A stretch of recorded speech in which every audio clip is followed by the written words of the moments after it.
अस्सलाम वालेकुम जी। फ़याज़ रामे आप लोगों से मुखातिब है और उम्मीद है आप सब लोग ठीक होंगे और शुक्र अल्हम्दुलिल्लाह मैं भी ठीक हूँ। बात करेंगे सीमा हैदर केस के हवाले से और एपी सिंह के हवाले से। और आज की वीडियो जो है वो मैंने बनाई है कि सीमा हैदर और एपी सिंह बार बार इंटरव्यू क्यों दे रहे हैं और सीमा हैदर एकदम से मजलूम क्यों बन रही है और एकदम से तब्दील क्यों नज़र आ रही है। जैसा कि कराची टू नोएडा और बॉलीवुड की अदाकारा सनी लोन से लेकर एक घरेलू खातून का रूप क्यों धार रही है। वो आप लोगों ने एक शेर सुना होगा कि बदले बदले से सरकार नज़र आते हैं। ये बदले बदले से सरकार नज़र क्यों आ रहे हैं और ये 2.5 किलो के आंसू क्यों फेंक रही है और दिन में 4 इंटरव्यूज़ क्यों आ रहे हैं और इतनी सफाइयाँ, इतनी जस्टिफिकेशन क्यों दे रही है। ये तो वो खातून थी जो कहती थी कि मैं अपने भाई को कहकर तमाम यूट्यूबर्स को जेल करवा दूंगी, लेकिन अब एकदम से सफाइयाँ और रोना धोना कि मेरे बच्चे मुझसे दूर ना किए जाएं। इसकी वजह क्या है। वो एक शेर मैंने किसी दौर में कहा था, बड़ा मशहूर है कि वो जो कहता था कुछ नहीं होता, अब वो रोता है चुप नहीं होता। ये रोने की वजह क्या बनी और ये बार बार इंटरव्यूज देने की वजह क्या बनी। तो मैं आपको बताता हूँ कि इसकी वजह यही है कि सीमा हैदर को नहीं मालूम था कि पाकिस्तान के इदारे और ग़ुलाम हैदर जो है वो इतना बड़ा फैसला लेगा और अपने बच्चों को बर्बाद होने के बावजूद भी इतनी लीगल बैटल करेगा। क्योंकि सीमा हैदर का ये अंदाज़ा था कि जिस तरह से वो ग़ुलाम हैदर को बर्बाद करके निकली है, जिस तरह से उसको धोखा देकर निकली है और जिस तरह से उसका हर चीज़ बेच बाज कर निकली है, चुरा कर निकली है, वो इस सदमे से बाहर नहीं आएगा और ख़ुदकुशी कर लेगा और कभी बच्चों का नाम नहीं लेगा। लेकिन इसको ये नहीं अंदाज़ा था कि ग़ुलाम हैदर जो है वो एक बलोच कबीले से ताल्लुक़ रखने वाला इंसान है और अपने बच्चों की कस्टडी हासिल करने के लिए हर कानूनी दरवाज़ा, हर कानूनी सहारा लेगा। और यही हुआ कि इस वक्त भारत की 99% लोग जो हैं वो ग़ुलाम हैदर की हमायत में जुड़ गए।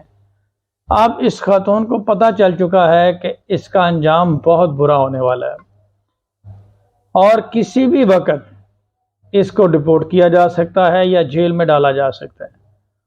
अब आए रोज़ लोगों की हमदर्दियां हासिल करने के लिए, लोगों को बेवकूफ़ बनाने के लिए, भारतीय इदारों को चकमा देने के लिए एक नाकाम कोशिश की जा रही है। हालांकि भारतीय इदारे बेवकूफ़ नहीं हैं। भारत के इदारे, भारत के लोग बड़े समझदार हैं, चांद तक पहुंच चुके हैं और चीज़ों को अंडरस्टैंड करते हैं, सच और झूठ में फ़र्क रखते हैं। लेकिन ये इनका एक तरीका वारदात है और ये इनकी आखिरी वारदात है। इस तरीके से इमोशनल किया जाए और सारी की सारी झूठी और मनगढ़ंत कहानियां। आपने देखा कि आज से 1-1.5 दिन पहले ग़ुलाम हैदर मेरे साथ लाइव था और उसने इन तमाम चीज़ों की जिस तरह से इल्ज़ामात लग रहे हैं वो उसकी तरदीद की है। और आज मैंने देखा कि एपी सिंह जो हैं वो एक मोहल्ले में लड़ाइयाँ कराने वाली आंटी नहीं होती, वो जो मासी फपे कुटनी होती है, जो इधर की लगाई बुझाई करने वाली फसादी किस्म की, वो आंटी बन के नज़र आ रहे हैं। वो कहते हैं जी वो रश्शे में कौन थी जिसके साथ ग़ुलाम हैदर घूमता था, वो कौन थी जिसको खाने खिलाए जाते थे। ओ खुदा के बंदे, आप कानूनी बात करो, आप सुप्रीम कोर्ट के वकील हो, आप बन गए महल्ले की आंटी, वो भी 70 साल की, ठीक है, जो कि हर आए गए पे नज़र रखती है और चुगलियां करती है। आप बात करो कि बेल कैंसलेशन मूव की गई है, उस पर क्या होगा। آپ بات کرو کہ آپ کے پاس ایویڈنس کیا ہے، آپ کی لیگل پریپریشن کیا ہے، جو لیگل طریقے سے بھارت میں داخل ہوئی ہے اس کے اوپر کیا کہیں گے، اس کے اوپر قانون کیا کہتا ہے۔ آج میرے ساتھ ایک دوست موجود تھے تو انہوں نے مجھے بڑا حیران کن سوال کیا، انہوں نے کہا یہ واقعی پی ایچ ڈی ہے، یہ واقعی ڈاکٹر ہے، یہ واقعی وکیل ہے۔ میں تو حیران ہوا ان کی بات سن کے، ہنسی بھی آئی اور بات جائز بھی ہے۔ اور سیما حیدر 900 چوہے کھا کر بلی حج کو چلی، اب یہ کہہ رہی ہے کہ جناب پاکستان میں تو اس کے اوپر تشدد ہی بہت ہوتا تھا اور پاکستان میں تو اس کا کوئی حقوق ہی پورا نہیں ہوتا تھا۔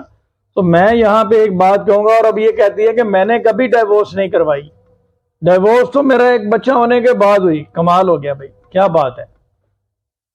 اس خاتون نے فورسفلی ڈیورس کروائی غلام حیدر سے، پہلے والی بیوی کو، اور یہاں پہ اب آ کے سفید جھوٹ بول رہی ہے۔ اتنی دیدہ دلیری اور اتنی بہادری سے شرم آنی چاہیے، اور اس طرح کی چیزوں سے کچھ حاصل وصول نہیں ہونے والا۔ اب انہیں پتہ چل چکا ہے کہ ان کا کام پورا ہو چکا ہے، اور بہت جلد جب جیسے ہی پاکستان سے پروسیس پورا ہوگا غلام حیدر وہاں پہ پہنچ جائے گا، اور وہاں پہ کینسلیشن آف بیل بھی فائل کر دی گئی ہے، تو بیل بھی ریجیکٹ ہو جانی ہے۔ ریفیوجی سٹیٹس سے بھی گئے، سٹیزن شپ کا تو سوال ہی نہیں پیدا ہوتا۔ پاکستان ڈپورٹ کرتے ہیں تو یہاں پہ بھی جیل ہے، بھارت میں رکھتے ہیں تو وہاں پہ بھی جیل ہے۔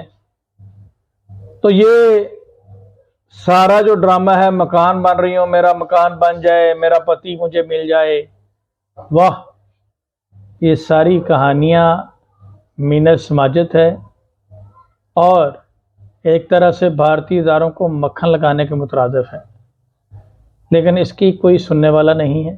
اس طرح کی چیزوں سے، اس طرح کی چلاکیوں سے بھارت کے ادارے متاثر ہونے والے نہیں ہیں۔ اور میں آپ لوگوں کو بتا دوں کہ پروسیڈنگ کمپلیٹ ہو گئی ہیں، ان کا کام تمام ہو چکا ہے، اور یہ آج نہیں تو کل تیاری کر لیں جیل جانے کی۔ اور بچے تو جو ہیں وہ تو اب آپ نے دیکھا کہ پوری دنیا کے قوانین جو ہے وہ غلام حیدر کو سپورٹ کر رہے ہیں، اور بھارت کے قوانین بھی غلام حیدر کو سپورٹ کر رہے ہیں، اور اب تو غلام حیدر کے ساتھ بھارت کے وکیل بھی آ گئے ہیں، کینسلیشن آف بیل بھی فائل ہو گئی، اور بھی بہت ساری لیٹسٹ اپڈیٹ آ گئی ہیں سامنے۔